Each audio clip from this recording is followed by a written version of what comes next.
Mbukelise swashayisa waphipitha amahora amabili ohlelo lwakho Ekhaya Jikelele. Yey asihambi siyagijima. Sigijima ngelinye igiya ke manje sithi 100 km/h. Silokhu nje sijike njalo uma ngabe sijike emajibeni. Uyazi ke emajuba phela ukuthi sithobeleza khona. Umshini oyishintshayo lo ezihamba ngawo. Wembukela ukhona kongitshela ukuthi wasendela ezakwakhe ivoice note exolisa ngokwenzekile. Yey wathatha igwiqiqi ngakusasa wavela wayizisidla lokhozini. Bengasamhleka kanje ubafo kholosa cabanga uthi usend ivoice note uyizisidla lokhozini uyingcengela. Iyaxolisa ba. Isidima sakho ayibo yingakho kufuneka ugade ukuthi uthumelani lapha enkundleni zokuxhumana bathi khona la option yokuthi delete nton uyithumela imamele then akhawuleza delete that is xa ugqiba imamele delete. I think is solution. We are not safe. Yeah, we are not, no one is safe. Siphinde ke sifoti sembukeli Ekhaya Jikelele uyaqonqotha ke lo mvimba walentsasa siza kunikhilela ke sinibonise ingakumbi ke xa sijonga kwenzekileyo kwiiyure ezimbini ezigqithileyo eminye ke yemiba esematheni nesifunga simuncintshupa ukuba soze ikuphose ngumba wokugxotho kwamagosa EFF kunye kaloku nokuhlala ukagqirha phalathi kwezopolitiko saqhuba siqonqotha le way sendimlo ke unonkanyezi kalubisi ndiqola kaloku ndiqonqotha nenzwakazi yapha kwamageba umamtshali masitshaye iqhuma mbukeli.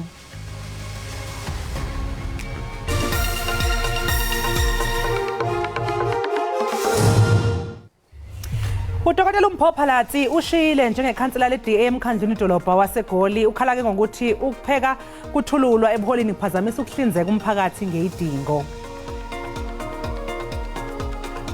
Igunya abantu lezotshishiso lithi isicelo sebail sikagqirha uNandipha Magudumana nezakuqala kwinkundla kamantyi yaseBloemfontein ngalentsasa sizakuqhutywa iintsuku ezimbini.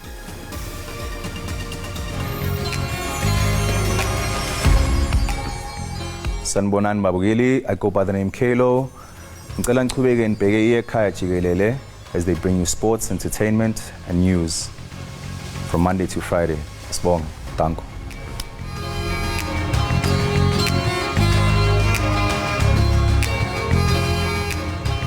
Wasulile njengekhansela le-DA emkhandlwini dolobha waseGoli owabe yimeya kuleli dolobha udokotela uMphophalatsi. Udokotela uPhalatsi umemezele ukuthi ushiya kwezombusazwe ubuyela emsebenzini wakhe wokwelapha iguli njengodokotela. Udokotela uMphophalatsi waba umuntu oqala wesifazane ukhethwa njengemeya yaseGoli emva kokhetho lohulumeni beyindawo luka 2021. Wangena ke ngombimbi lwamaqembu abusa ngokubambisana okhona kuwo ke iAction SA, iFF+, iIFP kanye nePatriotic Alliance. Usanda ke kususwa kulesi sikhundla phela ngoMasingana wanonyaka. Estatementeni sokwesula kwakhe ke uPhalatsi uthe wamisa umsebenzi wakhe njengodokotela emzamweni yokuletha uguquko emphakathini. Manje ke ukholwa ukuthi sesifikile phela isikhathi sokuthabuyele sebenzeleni umphakathi njengomelaphi. Okhulumela ke iDA uDevon Steenkamp uqinisekisile ukuthi ke bayitholile incwadi yokwesula kukaPhalatsi.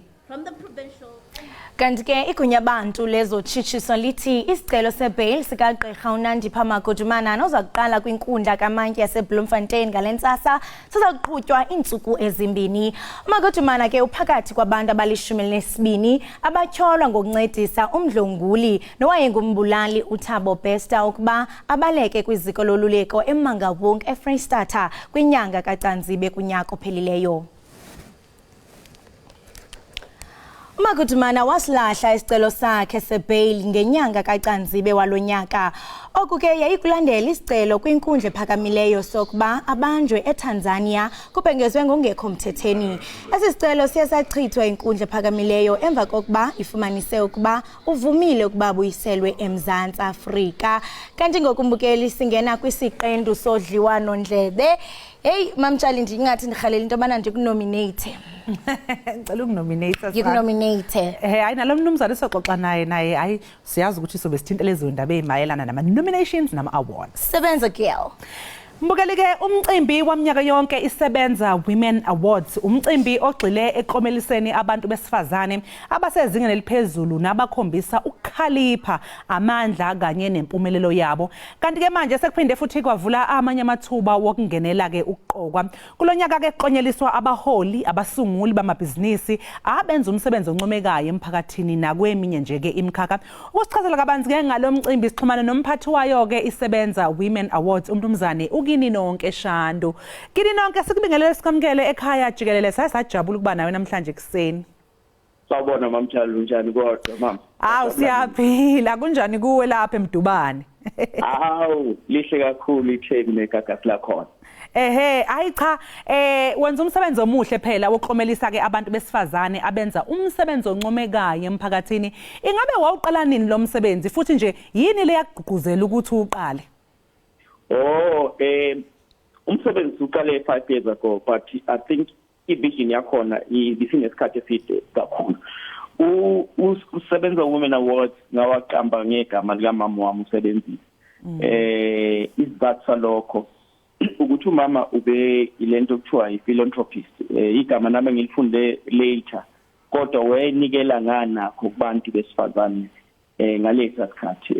Into ayinikela ngayo yena-ke ngoba wayengenakho ukutheni kwakuba ukwazi ukuthi abantu besifazane abahouse ekhaya sikhule nomzala no-auntie abazala o-auntie abazala ngomalume ekutheni bebe seduzane ngoba ngikhulele enseleni ndawo neSarichards Bay yena wayengaba nongoma so ingalazinda bezingekho ningi kakhulu konongoma so bebefika bezokhula nathi o-cousin bethu so sabona ubuntu lapho yazi lento inhle ukuthi ngaso sonke isikhathi makukhona into ongakwazi ukuyenza nabanye abantu uyenze akudingi ukuthi uzube nemali so the vision sebenza Women was started by that ukuthi what can I do kwi-legacy yakhe engasekho then we started to ukuthi kasibuka abantu besifazane abasebancane nasebekhulile abenza kahle endimeni ezahlukahlukene zamabhizinisi sibuka ukuthi yini esingabanikeza khona ukubakhuthaza.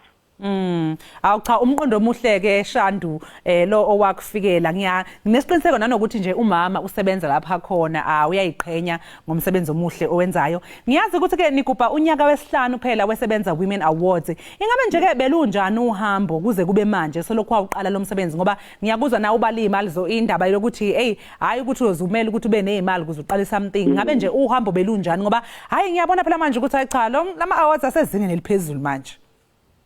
Hayi uhambo lona ke yonke indlela ayivamisile kuba lula. Ayikho into ethi qala ivele ibe lula. Msukuthi makunjalo kusokuyi-scam. So nathi siqale eRichards Bay eMpolo Casino.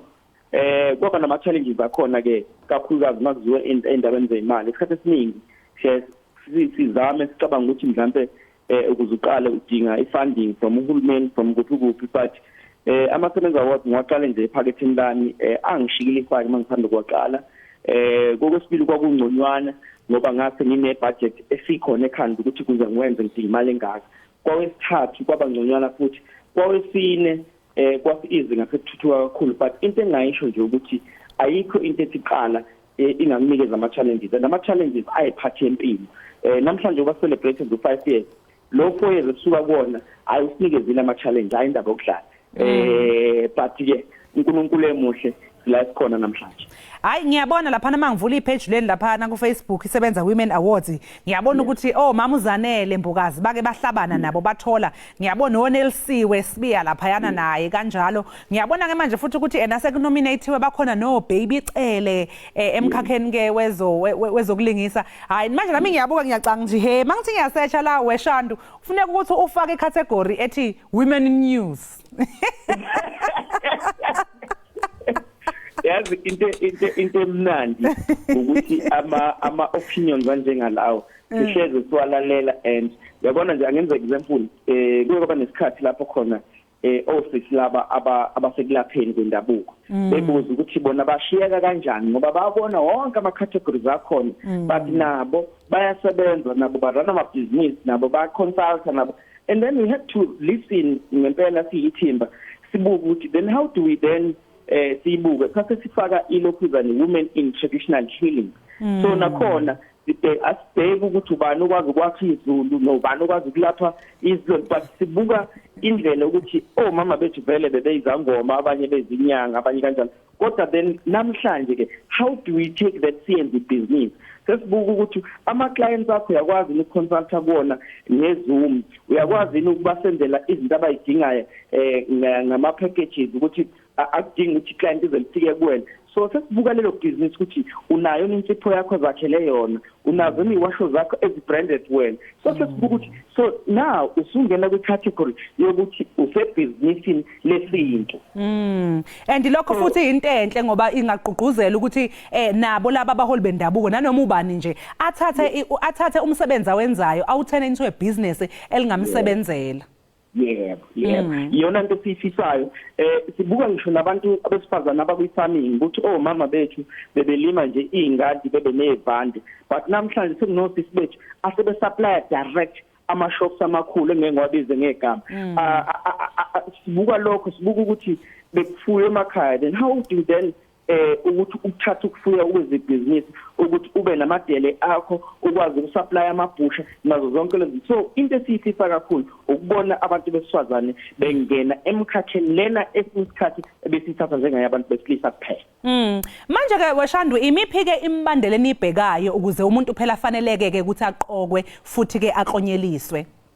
Yazi into emnandi ngathi ukuthi siyasenza lento ekuthiwa i-call to nomination mase siyayichaza ukuthi submita iprofile yomuntu ngisho kuthiwa kawunayo awusichazele ngalomuntu obona ukuthi ufanele mase siyawalisa ama-categories wethu siwachaza ukuthi lena ihamba kanjani then abantu basebethumela ke ama-emails abanye bas-inbox on our page njengoba usho usebenza Women Award lapho ke sesibuka khona iminxa esinayo ukuthi cha wena lo muntu omfakile ukuthi akabe business leader uya-imagine or lo muntu lo usa-establishwa base sibaphutha ke bafaka ke ngeminxa yakhona ngokuhlukana kwayo siyasenze njalo kodwa futhi nawe bawucabanga ukuthi no ngingayinominate kwamina no feel free it's okay awudingi ukuthi uzushayela ihlombo ungadidi uyishayele wena hayi cha ingakho ke nami ke sengiyayifaka sicela iWomen News sikhona sizinkakha sijimile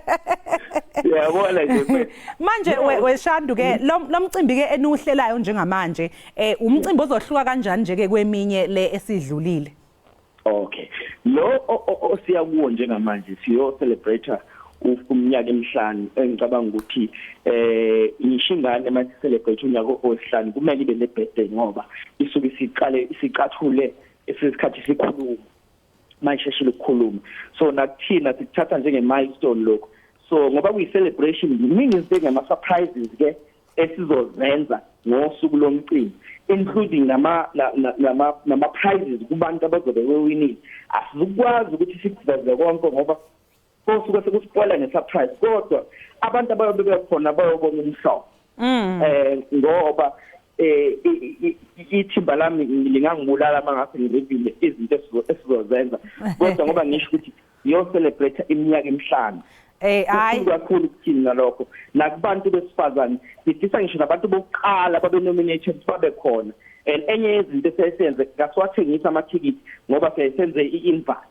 so wonke umuntu ozobe khona lapho usuke i-VIP akekho ugeneral akekho u-second but it's VIP only hayi cha uphezulu useqopheleni eliphezulu impela lomcimbi uma ngabe uthi awufuna ukushaya ama spoiler alert lapha sengiyayibuza ukuthi uthi asizokubona lo gandaganda wakhuphula umalemba lapha ya sibone nawe wena usu-MC usukhuphuka nawe lapha ya lento enzokhuzana lapha kwingoma kazolonke ukuyishintsha ufuna ukuyiphinda nawe manje wekini singakakudedeli nje ngiyazi ukuthi isikhathi nje ke esingenaso kodwa ngiyazi ukuthi uma ulapha eGoli ngoba ngiyazi ukuthi ushutha umkhokha njengamanje ukuthi ingakho ungakwazanga ukuthi ube nathi namhlanje lapha e-studio kodwa ke uma ungashuthi noma ufree ulapha eGoli wozuzozivakashela lapha e-studio ngesixoxisane nje ngaleli iqhaza olibambile kumkhokha have nenza umsebenzi omuhle ubona ngentshebe lapha yana uzo nesizulu into engiyithanda kakhulu ngomkhokha isizulu sakhona esirich uzwe nje ukuthi uyabona lapha nezingane ezisibukayo ziyabuka nje ziyafunda namagama esizulu nokudlala nje ngolimi angithi into esingayisho lapha into ebalekile kakhulu ngicabanga ukuthi nababhali bayebethanda ukuthi basibuyise sizonothisa ulimi lwethu ngoba imige sibukayo njengamanje sibona kulahleka ukukhulunywa kwesiZulu abanye abantu bazibona yabona njengoba ukhuluma nami ngesiZulu njengamanje asajwayeleke sibe nama-interviews acishe afanele lawo ngoba ulimi luyalahleka so ezinye zezinto esiyithanda kakhulu ngomsebenzi siwenzayo lapha ukuthi siqinise lolu limi leli olwethu sokuthanda kangaka. Hayi futhi nje ke sinifisela inhlanhla ukuthi niqhubeke futhi nomsebenzi omuhle. Manje ke ke sezivala ke awutshela abantu ke ukuthi utholakala kanjani ko social media mhlawumbe abafuna ukudiscussa wona ama awards beze ukuthi angenelwa kanjani even if ungasesuke lo nyaka sekuseduze kodwa for unyaka ozayo ezwele. Kulula kakhulu sine page lapha ku social media so ungaya nje ekhasini lethu lakhe uzokuthi uyakwazi ukuthi uthole yonke information. Sebenza Women Award li active kakhulu noma usithumele nje i-email info@sebenzawomenawards.co.za siyashesha ukuphendula kuyo yonke into sesiyithole lapho. Mina ke uyangithola nakhona ku Facebook Kini Nqaba Shandu uyakwazi ukuthi ungifollowishe kodwa ke ngingakhulumi kakhulu ngezinto amasebenzi ngoba ngiyihlanganele page lami ungazicabanga ukuthi lokho ngibona ngiposta amasebenzi onke ekhasini lawo. Hayi cha ke Shandu sibonga kakhulu ke ngesikhathi sakho namhlanje ekseni sethembe konke kuyohamba kahle ke mase kufika usuku lwama awards sibonge kakhulu futhi nokuthi uphakamise igama lomuntu wesifazane sikufisela nje konke okuhleke hayi ngiyabona ukuthi usuyaphuthuma usiyoshutha lapha umkhokha sesiyakubona ebusuku ngalelo hora. Hayi no kunjalo ke ushembe nananibusise lapho abenani sibonge kakhulu mbukeli ke lo besixoxisana naye ukini nonke Shandu ukini nonke ke mbukeli umsunguli ke nomphathi wamasebenza awards lapha ya esifundazweni KwaZulu-Natal eThekwini njengamanje kodwa ke sinje ke qhu sithi ukushaya umoya ke siphole kancane siyabuya kodwa emva komzuzwana.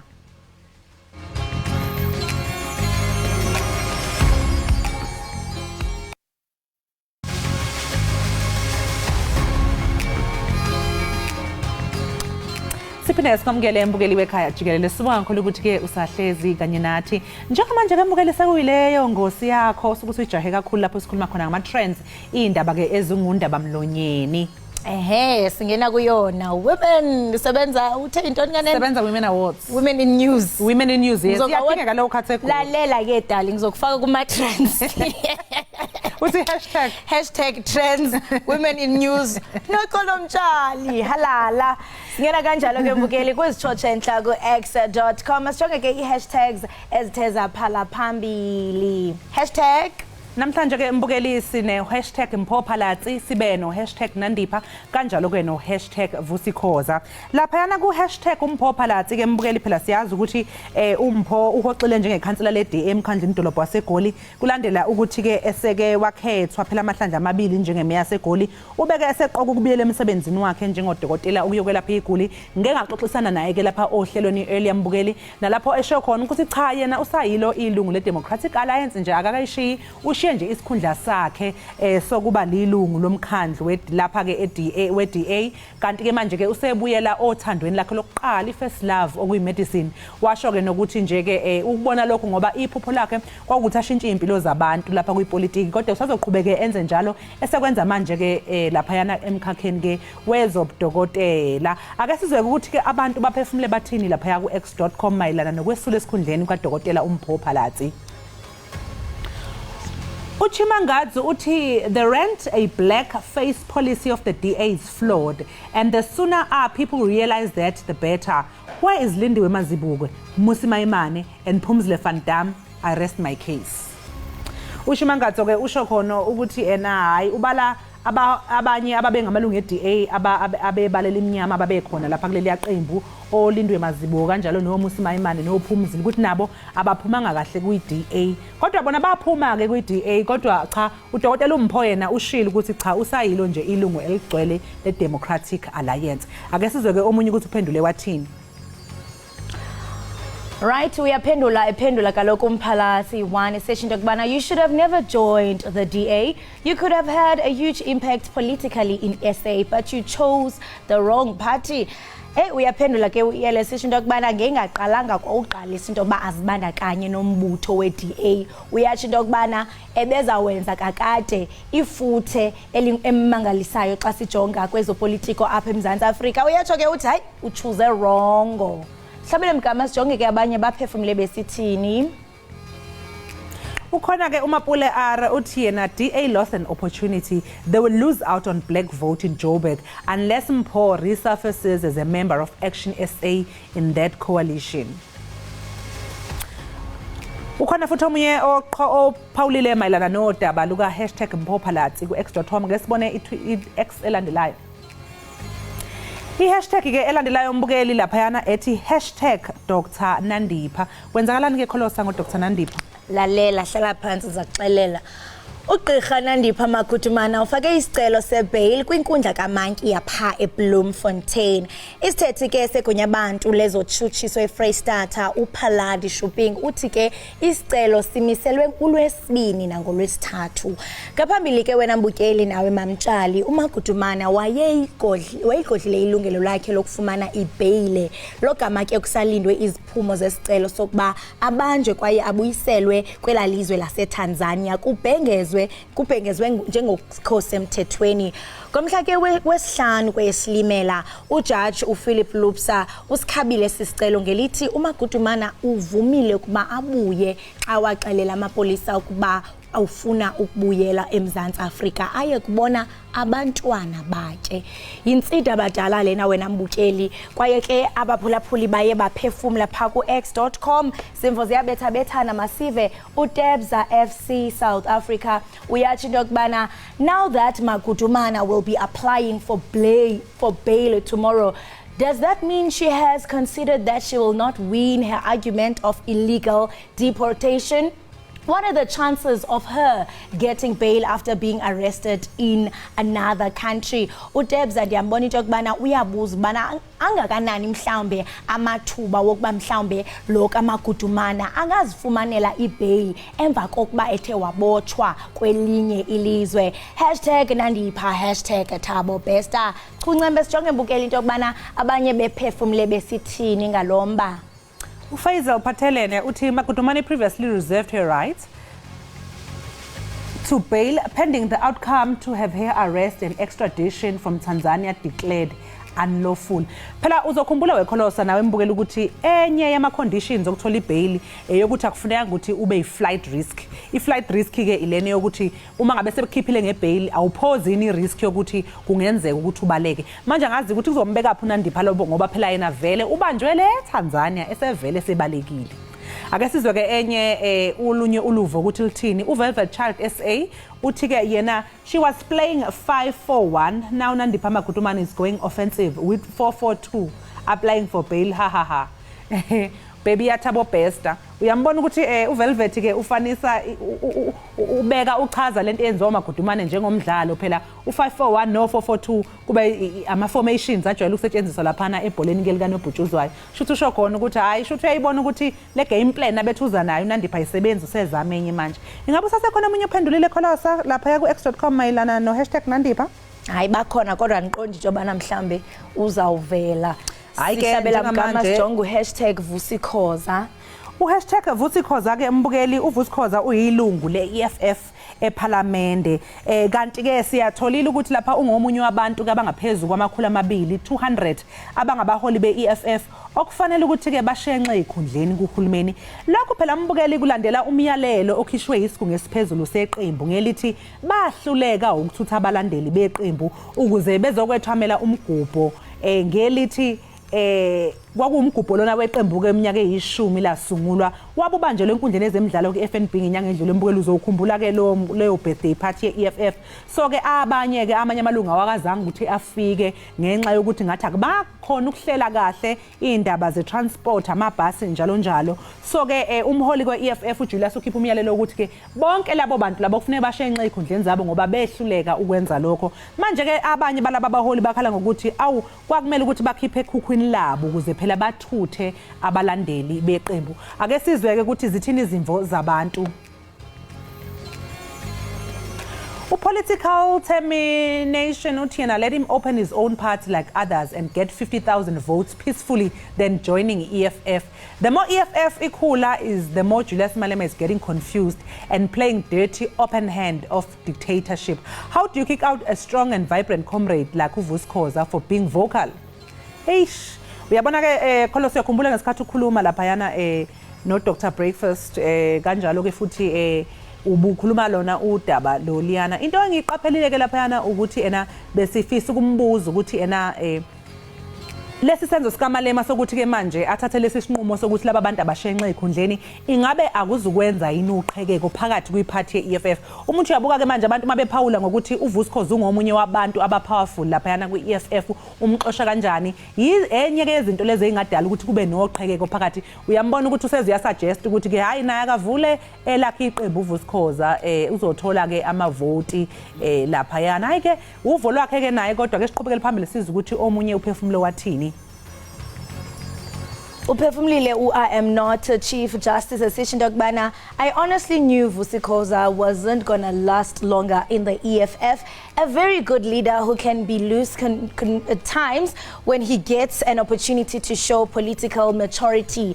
His position issues always on a slippery slope. You can't go against your own sitting president. Uyatsho ke I'm not a Chief Justice into kubana kudala ejongile lento into bana hey okaVusikhoza ebengeke abe kanti uyahlala pha kula EFF uthi yamqonda into bana noko ubukhokheli bakhe buhle kakhulu xa sinokujonga indlela mhlawumbe okamnumzana uJulius Malema esenza ngakhona uyatsho into bana noko yena ubonakala ngathi ukhulile xa kujongwe kwezopolitiko kwaye ke kade bekufuneke ube uhambile kuba ubone kwasekuqala into bana angeke ahlale zizimvo ke zabantu pha ku x.com zinoko uyabona into baziyabetha bethana ngayo umbaka Vusikhoza umronzo ke uyathi into bana I do not follow politics too much but I know that Vusikhoza is the man who built EFF in KZN for what it is today. This is a tough time, but I also know that you will bounce back. Soon you will thank yourself for being patient.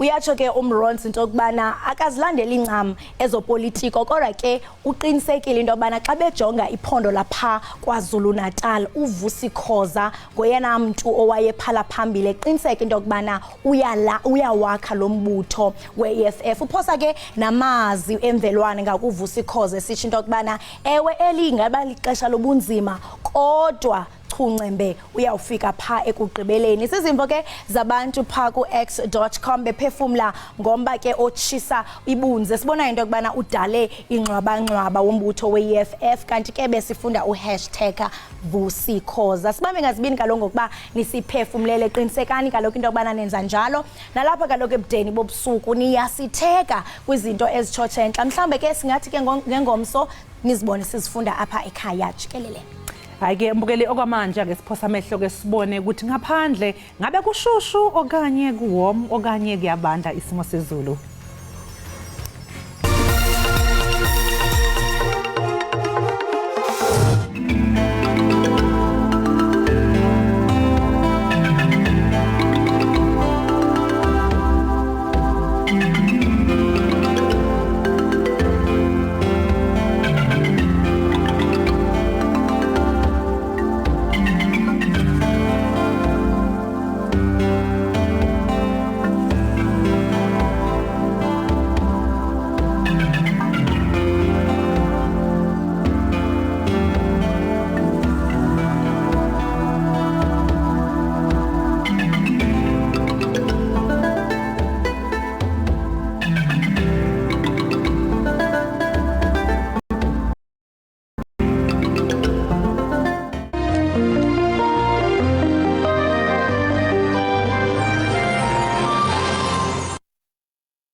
igama lohlelo Ekhaya Jikelele elami igama nguNoxolo Mamtshalo kwaMwali kanti ke mbukeli siyabonga ukuthi usahlezi nathi lapha ohlelweni eqaleni kwalenyanga ezokwethasa umandulo kuzobe ke sekubungazwa eminye yemkhosi emqoka esizweni ke samaZulu umkhosi womhlanga lapha ke mbukeli intombi zisuke ziphethe imhlanga ziyoyihloma esigodlweni sesilo enyokeni zikombisa ukuyigqaja ngoba intombi bazo okuletha ke isasasa ngalomkhosi ukuthi phela kunesinye isigaba sawo esizobanjelwa ke esifundazweni eGauteng nokuyinto ke ezobiqala nqa ukwenzeka emlandweni wesizwe samaZulu namhlanje ke sibhekisisa umkhosi nje womhlanga kanye nemicikilisho eyenzeka khona silandeke ungoti wezomlando uKhaya Ndwandwe ukuthi asifundise nje asilandise ngomhlanga noma ke ngomkhosi womhlanga Khaya Ndwandwe sikubingelele sikwamukele ohlelweni Ekhaya Jikelele sibonga kakhulu ukuthi ube nathi namhlanje ekseni Ngiyabingelela Shabangane, ngibingelela nabasekinobheni lapha emuva. Ngiyabonga ukuthi ubeka nami ohlelweni. Kubonga thina. Sicela nje Ekhaya ukuthi ke ukuqale usichazele kabanzi ngomkhosi womhlanga.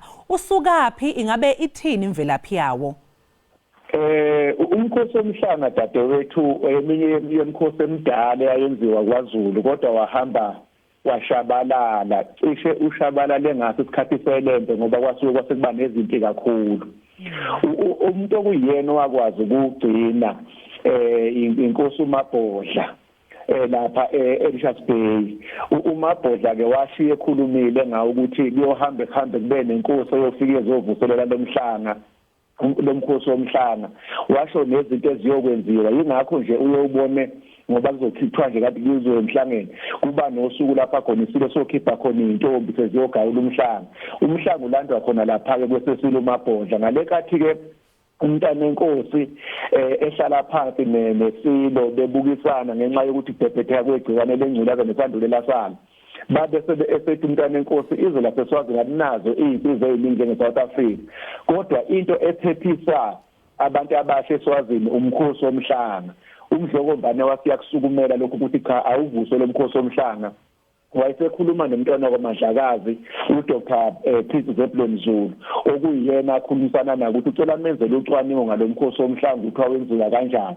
Nangempela bathola ukuthi umkhosi womhlanga inkosi uMabhodla washiye ekhulumile ngawo ukuthi uhamba uvuselele nanokuthi ke ayikho enye indawo oyolandwa kuyo ngaphandle kwalapha eRichards Bay ngoba uyobona ulandwa khona nje kwesenkosi uMabhodla. Ziningi into ezenzakalayo ngoba izinto ayikhulumayo zenzakala. Wawusuyaqala kanjalo ke umkhosi womhlanga ukuthi ube khona. Inhloso yawo enkulu ukuthi kuvukuzwe abantu besifazane befundiswe ukuyihlonipha behloniphe nemizimba yabo behloniphe umhlaba abahamba phezukwawo. Waqala ke umdlokombane nokubambisana noNdlunkulu kodwa uNdlunkulu ehamba phambili kwakungumsingathwelanga ukuze kuvuselele lomkhosi ke.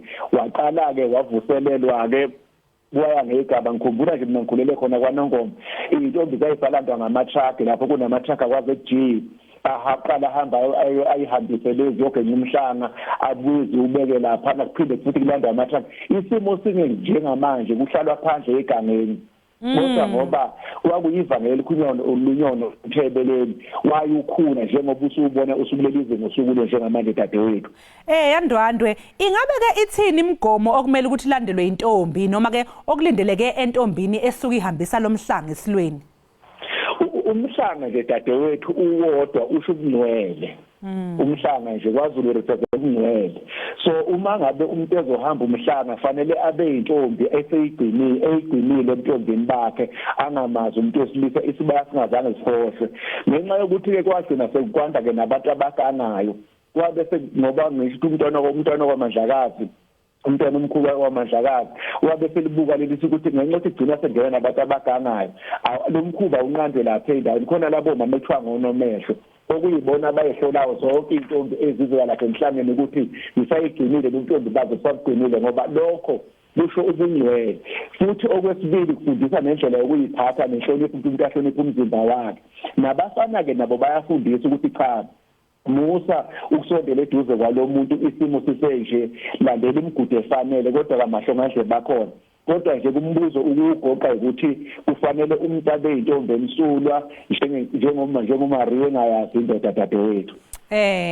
Manje ke sichazele ngobhekeni omama abasuke behlola ke intombi. Engabe unalo yini ulwazi ngomsebenzi abasuke bebhekene nawo uma ngabe ke amatshitshi ezo emhlangeni? Noma singangeni lapha kodwa labo mama bona umsebenzi wabo omkhulu ngoba abaqala ukuyibheka dadewethu ngoba ziye emhlangeni. Bahlala beba nama workshop ababanawo bebe nama camp beyifundisa izingane beyifundisa ukuyiphatha beyifundisa inhlonipho. Kubunzima ke ngoba uma uhlala phansi ubalandela abafana bayafika asikinyathelo bezofuna lamantombazane lapha kube kuningi inselelo ababhekana nazo kodwa umsebenzi wona bawenza ngokuthembakala. Khona nje umshado kade lapha neBhalitho omunye ubhuti wazoweza wazobonga ukuthi yena wayengayikholwa lento le konomnye umama lapha kwamajomela uMampatha ugane kwamyeza ezombonga ukuthi ngempela lento ababeyikhuluma uyitholi khona okuliqiniso ukuthi leli qhaza abalibambile liyabonakala nezithelo futhi ke kuyenaba ke manje dadewethu ngoba ngisho eyigungweni zemfundo ephakeme uyathola intombi khona uthisha nje lapha eMaritzburg umnisi ofundisayo ithi une degree noma une honors lokho aba intombi into uholi intombi ubathola abanye 70 years angathi ngoba angitholanga umshado ngcono nginikele ngomzimba wami iqhaza lawo likhulu kakhulu yilabo mama ke abasuke befundisa ukuthi hlonipha umzimba wakho hlonipha isibaya sasekhaya. Khaya uma ngabe ke sisakhuluma ngabe udaba lobhekene nomama laba abagada amantombazane mhlawumpeni kuke kwaba nembingo engazange iqinisekiswe ke kodwa eyayithi ngathi kuba nomkhonyovu mase khishwe itifiketi mhlawumpe ke kwezinye amanye ezinye ikhathi kukhishwe itifiketi eziwumkhonyovu ezithi umuntu uyitshitshi ingabe mhlawumpe lokho kuyiqiniso nanokuthi kuyenzekani ukuthi gcine kuumuntu ongesilitshitshi ongagcina ewuphatha lo mhlanga.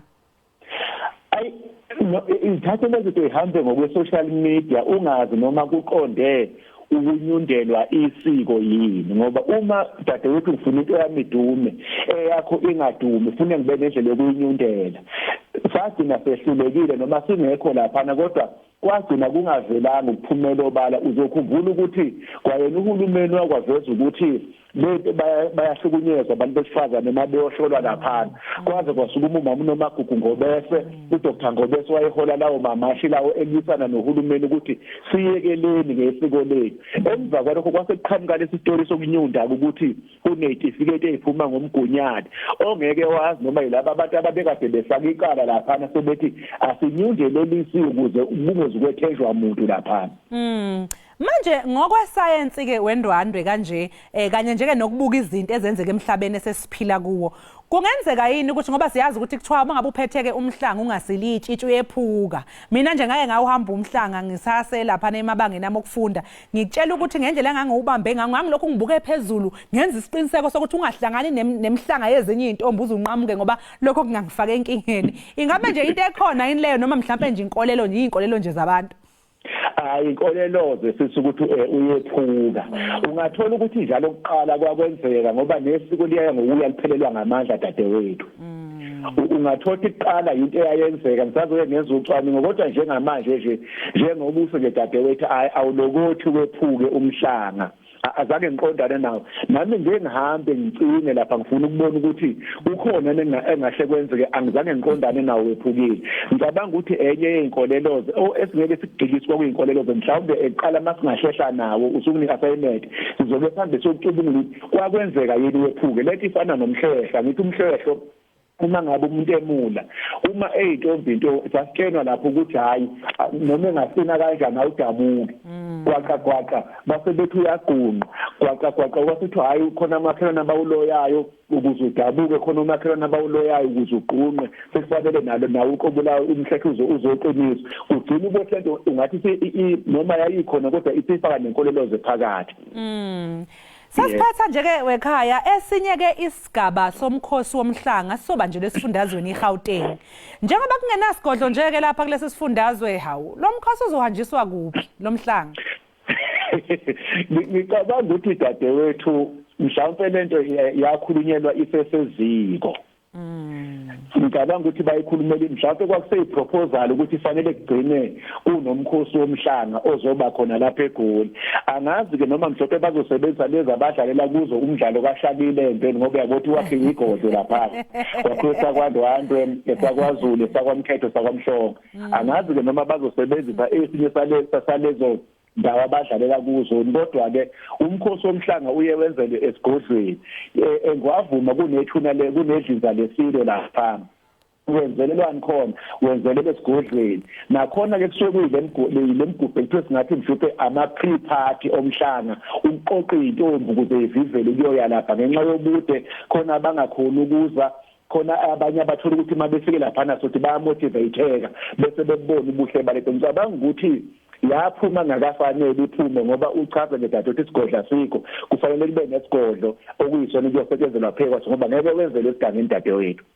Sibonge kakhulu ke Ekhaya ngesikhathi sakho nokuthi uxoxisane kanye nathi. Hayi sesiyolinda zona i25 September. Sibuke lapha komobona kude SABC sicoshela ngoba siyazi phela ukuthi ihamba phambili ekuvezeni izinto ezenzekayo ke lapha ezweni. Ube nosuku oluhle. Ngoba sikaqala sibonga kakhulu dadewethu nekhazaleni emphakathini. Sibonge kakhulu. Lowo ke mbukeli bekuyingcitha buchopho kaSomlando uKhaya Ndwandwe ebesixoxa naye ke ngomkhosi womhlanga nokuyilapho intombi engamatshitshi zisuke ihambisa khona umhlanga esigodlweni sesilo kwaNongoma enyakatho yesifundazwe iKwaZulu-Natal. Okwamanje ke mbukele kasinje ke qu eyitolo sizobuya emva komzuzwana.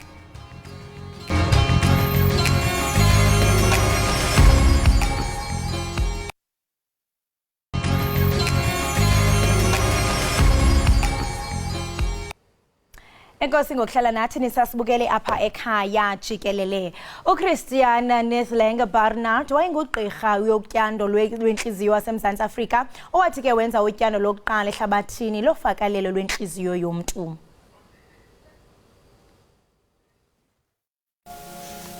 Bewazi na ukuthi uChristian Netlenga Barnard wazalelwa eBeaufort West esifundazweni sase-Western Cape mhla ziyisishiyagalombili kuLwezi ngonyaka u-1922. uBarnard wafundela ubudokotela futhi wasebenza iminyaka eminingana khona lapha eNingizimu Afrika njengodokotela wayehlinza inhliziyo. uBarnard waqopha umlando ngokuba udokotela waseNingizimu Afrika owahlinza umuntu inhliziyo wayifaka komunye nokuyinto eyenzeka kokuqala ngqa emhlabeni wonke ukuthi kufakelwe umuntu inhliziyo yomunye ngempumelelo. Ngomhla zi-3 kuZibandlela ngonyaka u-1967 uBarnard wafakela uLouis Washkansky inhliziyo yalowo wayesisulu sengozi yemoto uDennis Daval. uWashkansky owayeneminyaka engama-54 ubudala waphaphama ngokugcwele futhi wakwazi ukukhuluma kalula nomkakhe ngaphambi kokuba ashone ngemuva kwezinsuku eziyi-18 ngenxa yesifo senyumonia. Isiguli sesibili sokufakelwa inhliziyo ngudokotela uBarnard kwaba nguPhilip Blayback okuhlinza kwakhe kwenziwa ekuqaleni konyaka u-1968 wabuyela ekhaya evela esibhedlela futhi waphila unyaka nesigamu. uBarnard wafunda likhulu kudokotela uWalt Lilley owayeyingcweti kwezokwelashwa kwamaphaphu nenhliziyo. Kanti wathatha umhlalaphansi esengumholi wethimba elisebenza ngezifo ezimayelana nenhliziyo eKapa ngonyaka ka-1983. Kasekupheleni kweminyaka yakhe wasungula iChris Barnard Foundation ezinikele ekusizeni izingane ezintulayo emhlabeni wonke. Walandulela leli ngonyaka u-2001 eseneminyaka ewu-78 ubudala. Kuhle kakhulu ukufunda ngembali kaye umnumzana uBarnard. Ngoku ke sawunxibelana nonjingalwazi uRisenga Chauke kunyango lwenhliziyo. Prof, welcome to Ekhaya Jikelele. Absheni. Aye minjani shawata na bahlale rinkwavo evashtisha n'wina. Na cancer. Siyakwamkela Ekhaya Jikelele inkqubo iEkhaya the home. Siyafumanisa apha mnumzana uChauke into yokubana uDr. Chris Barnard, he performed the first successful heart transplant. We hear that, his patient died 8 days after the surgery. Another one died years later after the surgery. Since the last successful surgery, ungathi mhlambe wena Prof, how far have you come in this field in terms of growth of entrance in the field and the success case? No, thank you very much for that question. I must say that there's been the survival has markedly increased, but in terms of growth, I would like us to divide it into 3 areas. Growth in terms of the number of surgeries of transplant that we do. These days we do heart transplant, but we also do lung transplant, which may be unilateral or bilateral. But the number of operations that are being done are much reduced these days, mainly because of a few factors that we'll come into. But also there's only one center in South Africa that the government has authorized to do a heart transplant in public service, as we work in public service, and that is in Cape Town. But there are many factors that affect it not doing as much cardiac transplant as we would have loved to. But also the training of what we call student cardiac surgeons. The numbers are not as many as one would have liked to. So that, therefore the growth is in the real terms, it's not really increased, but when you look at numbers in terms of transplant and survival, that has increased. Thank you. We also understand that psychologists are also needed by the patient before they undergo surgery. What is the significance of having a psychologist on a heart transplant? Well, the heart transplant is a team process, and it's a team program. So it's not only cardiothoracic surgeons that should be involved in terms of doing transplant, but it includes cardiologists, pulmonologists, psychologists, psychiatrists, and many other professions. So it is important that the patient and the patient's relatives and those that are donating the organs should be prepared mentally, so that they are able to withstand the long treatment, the lifelong treatment plan that will be required, but also to be able to envisage and bear in mind that they will be living with somebody's organ in their bodies. So it is important that the person is mentally prepared and fit in terms of mental conditioning, that they are prepared to undergo this journey. Wow. So psychologists therefore become very important as far as that is concerned.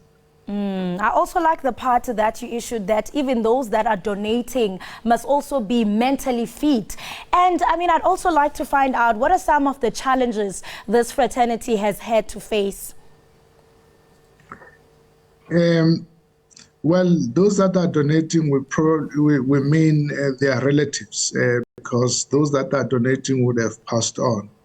But we need to have those that are remaining as their relatives to accept that their loved ones have donated an organ.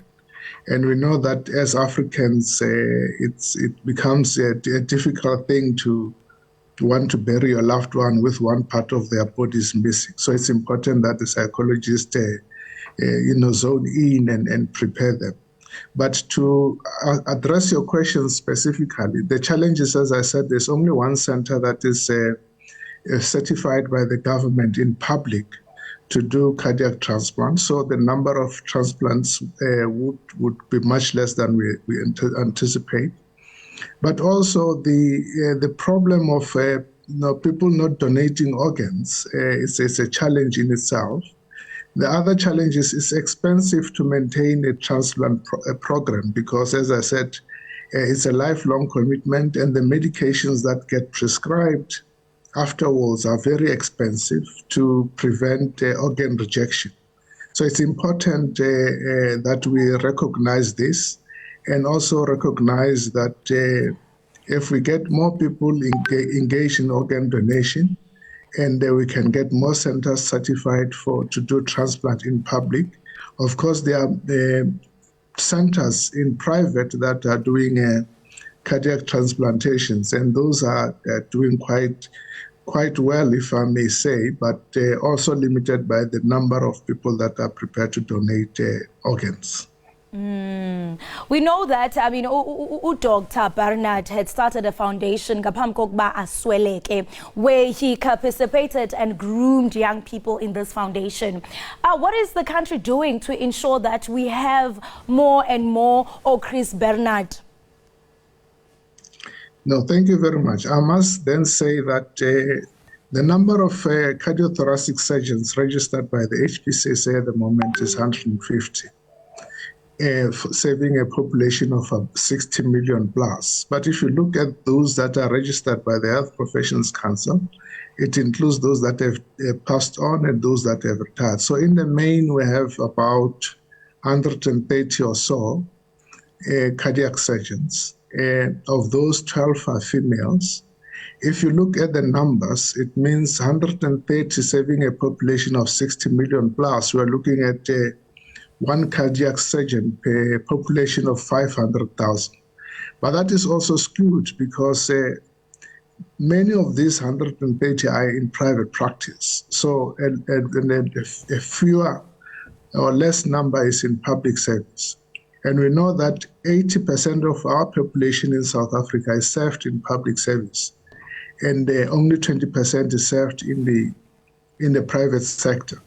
And if you look at the numbers, 20% of the cardiac surgeons, as a thumbs up, are in public service, and 80% are in private. So if you look in public service, it means that you have got one cardiac surgeon for 1 million plus population to serve. And the number of cardiac surgeons that we produce currently is far less than what the country will require. But there are many factors that affect this, including the resources, which is infrastructure, training centers, cutting budgets that are geared towards cardiac surgery, and all those, a number of doctor trainees to be cardiac surgeons is also reduced. The number of years to train to be a cardiac surgeon is also very long. So all those factors really affect the profession negatively in trying to produce more cardiac surgeons to serve the population. And we know that the disease profile, in terms of us being a developing country, we still have got a lot of, rheumatic heart disease, if one may say. And then therefore we see a lot of patients dying of this treatable condition, really. And I mean, what would you say is the future looking like? I mean, looking at this field, because we know that over the years it has changed drastically. I didn't hear the first part. If you may repeat your question, please. I was asking, what is the future of this field in the country looking like? Well, we want to believe that the future is bright as we engage with those that are our principals to try and, show them and discuss with them in terms of the need for this profession going forward. We just need to encourage our principals and the young ones to want to buy in and train as cardiac surgeons. We always are looking for the positive, and we believe that if we remain positive, we can produce more cardiac surgeons that can take the field forward in future. We have also the problem of what we call lifestyle diseases like diabetes mellitus and so we have a problem of coronary artery disease. We have a problem of diabetes. Thank you so much, Mnumzane. I'm so sorry we have to cut you because of time. Thank you so much for enlightening us on this very important discussion. Have a beautiful day. Thank you very much, and you too, and your viewers as well. Thank you. Right, ubukeli wami lo ke besetha naye nguye kaloku njengalazi Chawo ke nebesabelana nathi ngonyango kunye notyando lwenhliziyo. Siqonqotha ngolohlobo ke Ekhaya Jikelele sibambe ngazibini kwembukeli ngokuba uthi qolo ube nathi ngale mina namhlanje. Nisale kahle.